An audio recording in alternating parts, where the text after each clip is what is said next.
بسم الله الرحمن الرحيم والصلاة والسلام على أشرف المرسلين. Salam alaikum. Bonjour tout le monde. Aujourd'hui, on va voir un autre sujet qui a été proposé. Le concours national de doctorat, Université Tlemcen, la date 4 février 2023. Donc, département télécommunications, filière télécommunications, la durée à l'examen 1 heure et demie. Donc, il y a des sujets à l'épreuve connue. On va commencer par l'exercice numéro 1 sur 5 points. On souhaite, pardon, on souhaite transmettre des données avec un débit de 50 mégabytes par seconde via le modulateur numérique de la figure ci-dessous.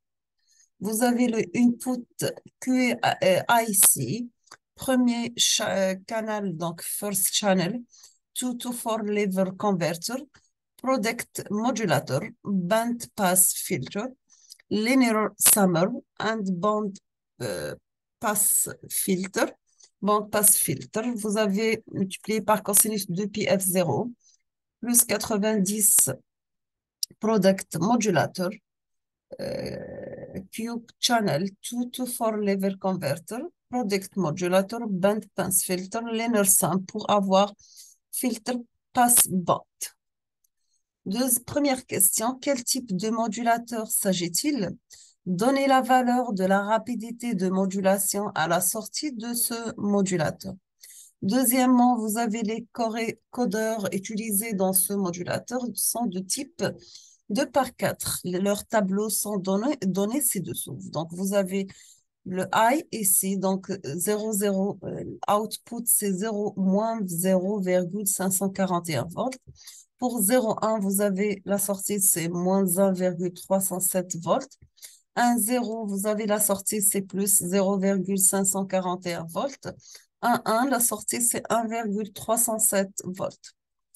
Vous avez le QC bar, donc 0,1, la sortie, c'est moins 1,307 volts.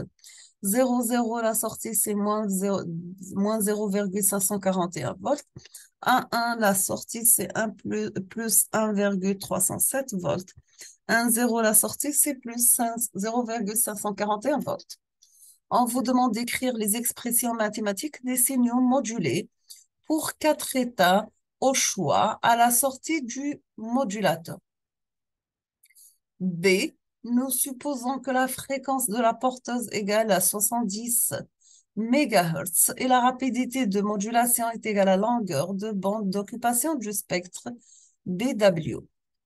On vous demande de donner les limites du spectre occupé, le F min et F max, pour ce type de modulation. On passe à notre exercice sur 4 points, étant donné le schéma suivant.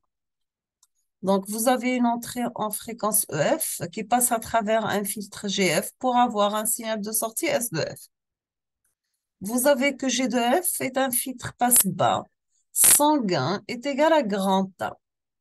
E de T est la somme de 3 sinusoïdes à des fréquences F1, F2 et F3 et d'amplitude égale à grand E. Vous avez E de T égale grand E sinus de pi F1T plus grand E sinus de pi F2T plus E sinus de pi F3T.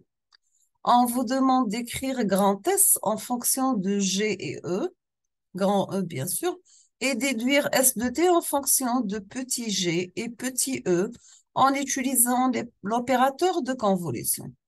Deuxièmement, déduire le signal de sortie S de T. Et troisièmement, calculer S de F, le spectre de S de T. Donc, on va voir un autre sujet. Vous avez l'exercice numéro 2 sur 5 points. Donc, vous avez le signal reçu dans un système de communication binaire et petit r égale à grand S plus n. Sachant que grand S, c'est ta valeur dans le petit ensemble de S1 et S2 supposé équiprobables, c'est-à-dire leurs probabilités sont égaux. Sans perte de généralité, on peut poser S1 supérieur à S2.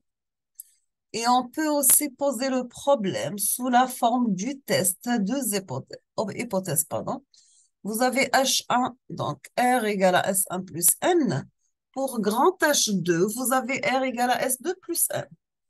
Sachant que S1 et S2 sont réels et N est une variable aléatoire gaussienne centrée de variance sigma et de densité de probabilité P de N égale à 1 sur sigma la racine de 2pi exponentielle moins 1 demi N carré sur sigma au carré.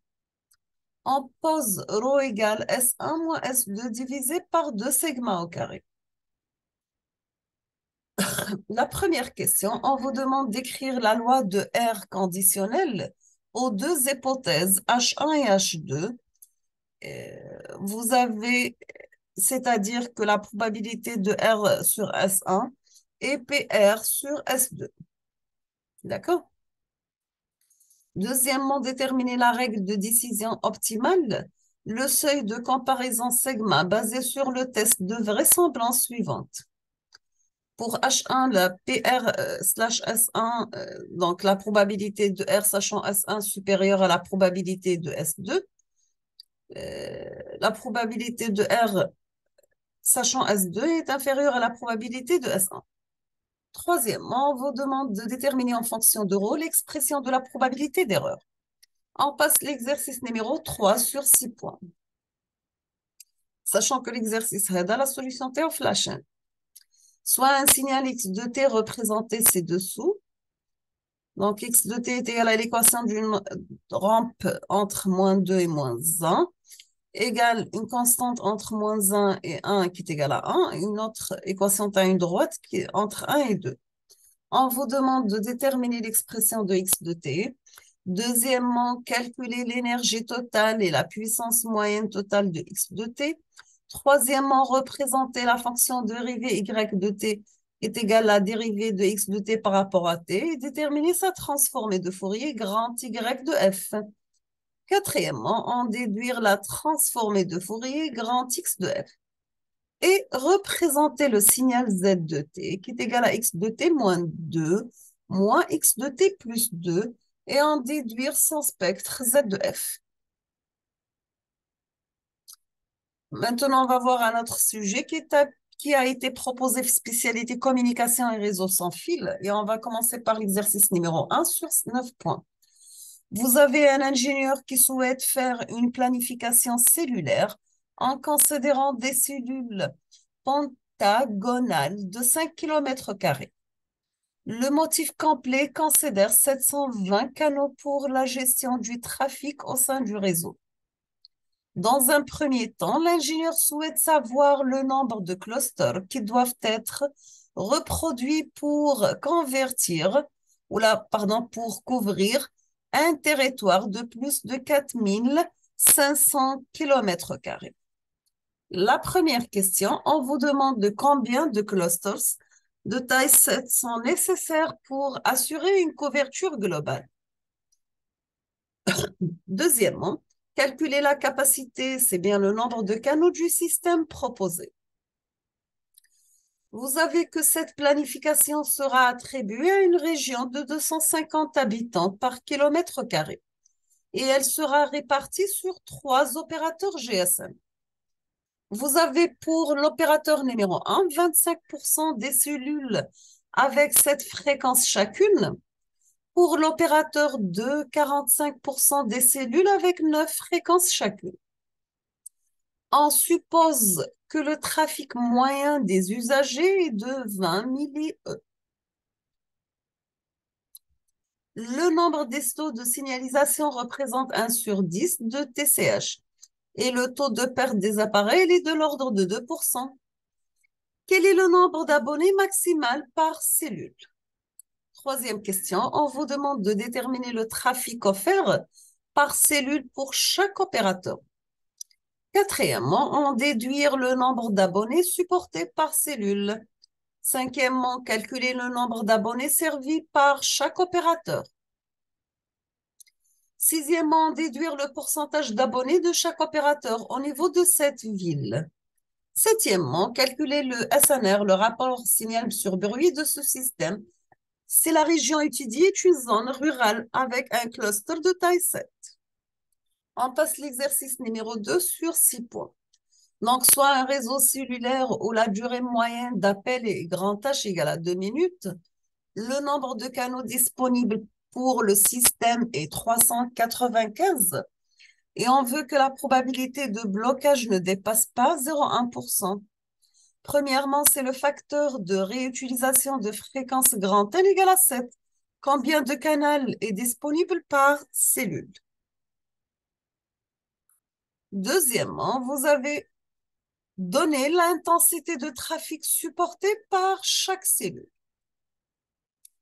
Troisièmement, combien d'appels par heure sont faisables dans chaque cellule? Maintenant, c'est le sectoring 120 est employé, 120 degrés est employé. Combien de canaux disponibles pour chaque secteur? Cinquièmement, on vous demande de donner l'intensité de trafic supportée par chaque secteur. Sixièmement, combien d'appels par heure sont faisables dans chaque secteur? Septièmement, combien d'appels par heure sont faisables dans chaque cellule? Huitièmement, quel est l'effet du sectoring sur l'intensité du trafic ou le nombre d'appels faisables par chaque cellule? On termine avec l'exercice numéro 3 sur 5 points. Donc, on vous demande de calculer les indices N1 du cœur et N2 de la gaine d'une fibre optique à saut d'indice. Elle est plongée dans un milieu d'indice N0. On donne l'ouverture numérique en N égale à 0,40. N0 égale à 1,8. Et la variation relative d'indice de la fibre delta égale à 10 puissance moins 2. Deuxièmement, c'est le cœur de la fibre admet un rayon A égale à 5 micromètres. Calculez la longueur d'onde lambda minimale du signal pour un fonctionnement monomodal. Troisièmement, on vous demande de calculer la variation maximale du temps de transit du signal dans cette fibre de longueur grand L égale à 10 km. Donc, nous sommes arrivés à la fin de ce sujet qui était proposé concours de doctorat à l'Université Tlemcen 2023. Je vous souhaite de tout mon cœur le succès dans votre concours et à la prochaine vidéo, Inch'Allah. Merci beaucoup.